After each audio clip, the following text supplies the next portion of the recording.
I had a cheersome breakfast this morning with my daughter, a 25-year-old young artist in Manhattan. She has a studio there and is a sculptress and a painter and does odd jobs to keep herself in one piece, tutoring, a little babysitting. She teaches and has a wonderful life there, having arrived in Manhattan at the age of 17 to study at an atelier, which is to say a workshop to study classical sculpting. And she has been working hard. We had at Wimpy's in Saudi Days, we had a great breakfast with bread and cream, the creamy thing, and also bacon and a couple of eggs. It was more. I said, I'm not going to have a big breakfast, and yet when I looked at the menu and made my order, I ended up with a big breakfast, which was very, very good. And I hope that enough blood has been reserved for my cranial area and has not been siphoned off to the lower regions, that we can have a coherent analysis of the news today here at AM 1240 and FM 92.7. Also 95.3 HD, FM HD is high def radio, HD4 there as well. I argue that you should love your neighbor and buy local. Brought to you by Clay Whitaker at Jim McCoon Law Firm. The argument is really, in a nutshell, as I like to tell business folks whom I meet along the way, I'm a great adventurer here in Chattanooga in the business world. I travel the world of business. I visit offices. I ask to speak to owners. And yesterday, in God's providence, I had just a delightful encounter with people such as Bob Mason, who runs Roan Regency, with a great staff, and had a chance to find out about his business and to say a word or two about you, my listener, thinking that maybe you would want to hear about the great dynamic of the jewelry market. And as Bob tells me, the chain stores that sell jewelry really have no advantage over him. And in fact, he has comparable gleaming gems at the same or lower prices than they. It's not true that just because you buy local that you pay more. I said, well, that's a question I think that's important to answer, because my listener has a default view that a chain discount store, a chain sporting goods store, a chain tire store is going to be better and have a lower price than the local operator. And that's not true, is it? And so we discussed this question. And so as I do my you might say my local economy reconnaissance as a on the sales side of my company here, our company is Hot News Talk Radio, exercising all of the wonderful privileges and rights, if you will. These are rights under the First Amendment and the Bill of Rights in the Tennessee Constitution. I'm just filled with the sense of business here in Chattanooga. And I think business should be for profit. And as the local providers will tell you, we're in business not because we want to earn the money. We do have to do that, but we're here to serve our customers. But it's funny how businesses that are wards of the state, which are effectively state businesses, and their contracts are all with government. They are really extensions of government, and yet they make a profit. Think of CoreCivic, formerly Corrections Corporation of America, which is the subject of a major expose this week at WSMV TV in Nashville. The first of four stories that I've seen is out, and it's I'm looking at the printed version from WRCBTV.com. That's a website for Channel 3, and it is among the TV stations the most useful website for news. And there is real maturity there on that in that newsroom for coverage. And so the newsroom overseers at TV3 have put this headline on a story that comes from Meredith Corporation. Of course, it's copyrighted, but it's a story about out of Hartsville, Tennessee, reported by Demetria Kalodimos.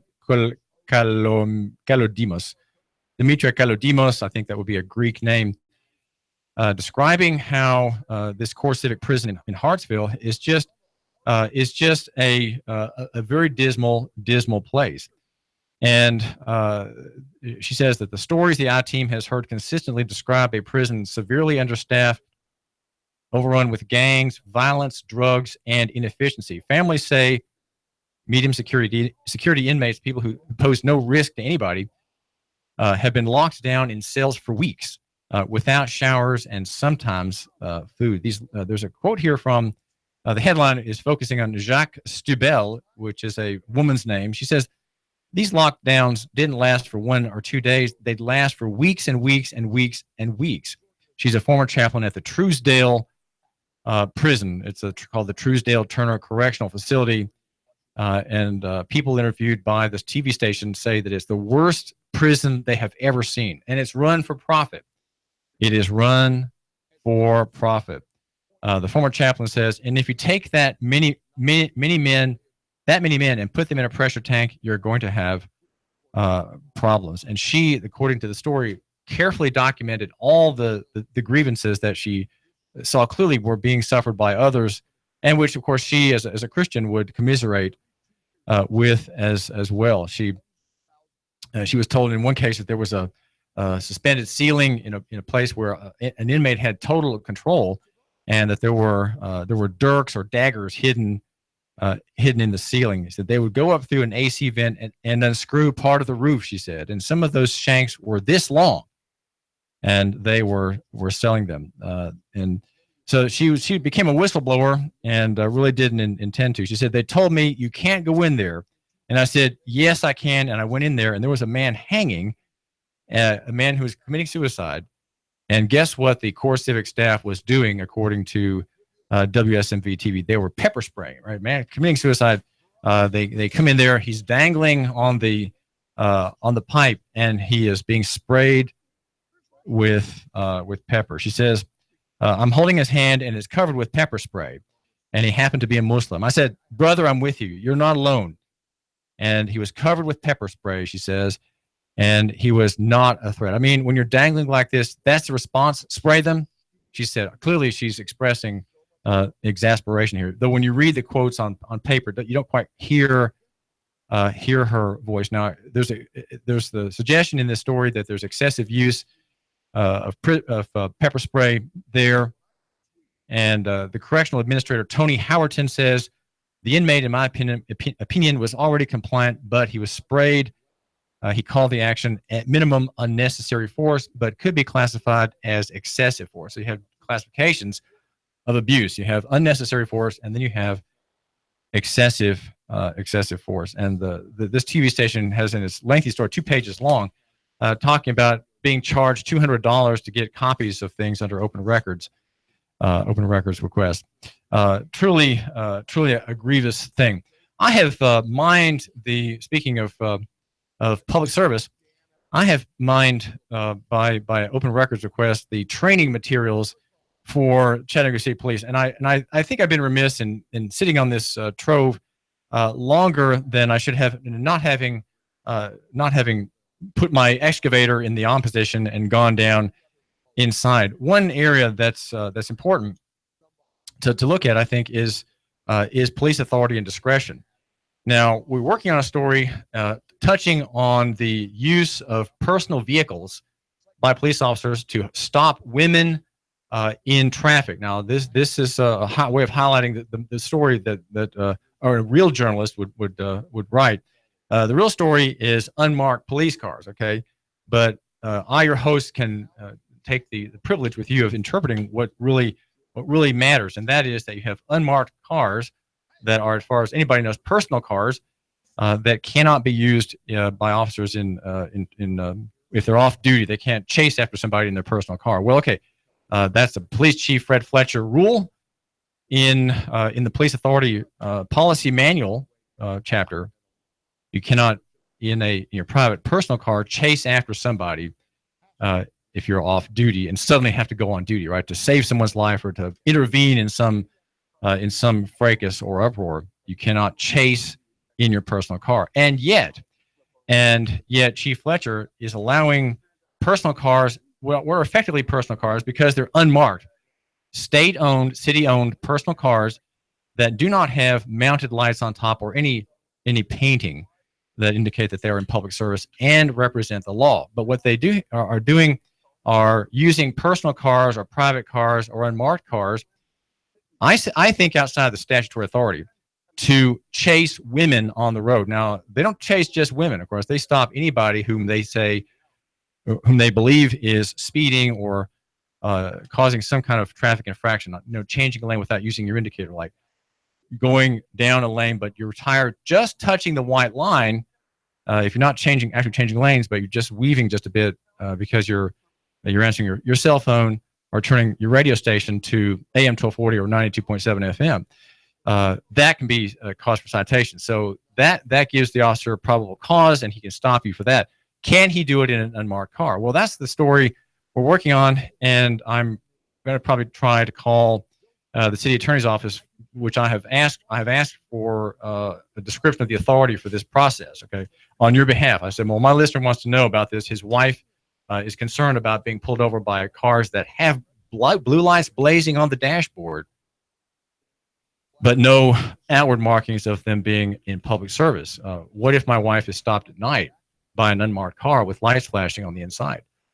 Rapists and abusers of women and sexual perverts have been known to dress up as officers and to multiply their deception, even to having lights on the dashboard, which they put up there and blaze away with when they have found their mark. The woman leaving the tavern, the woman leaving alone a late night parking lot at a grocery store. Those are the ones who become victimized by false cops, right? Phony cops, not the real meat and potatoes. The Police Authority and Discretion Manual defines probable cause, and probable cause, just so you know, it has to exist before you can be stopped, right? There has to be probable cause before you can be questioned or arrested or seized or stopped. And without that, the officer is powerless to stop you, okay? So you need to know that he has to have that in the back of his mind. Here's how it's described by Chief Fletcher, and that probable cause means the existence of facts and circumstances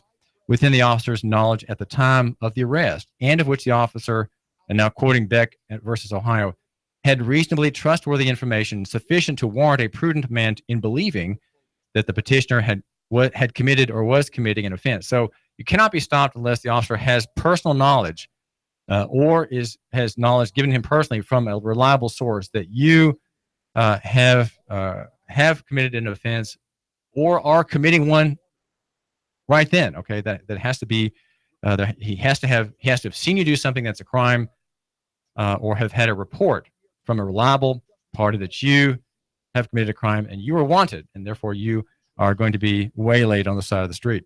The authority to enforce laws comes from Tennessee Code 38.3, 103, and 3.108. And here's what 103 is about. 103 follows 102, which is the duties of the sheriff. And the principal authority for law enforcement is first to the sheriff, as he is the principal conservator of the peace in the county, and it is the sheriff's duty to suppress all. Now, here's what real government is about. Okay, this is what we have today is law enforcement, but what we have here is what real government should be about in the Tennessee Code. His duty is to suppress all affrays, riots, routs, unlawful assemblies, insurrections, or other breaches of the peace, to do which the sheriff may summon to such sheriff's aid as many as the male inhabitants of the county as such sheriff thinks proper. So you, my listener, are potentially a sheriff's deputy.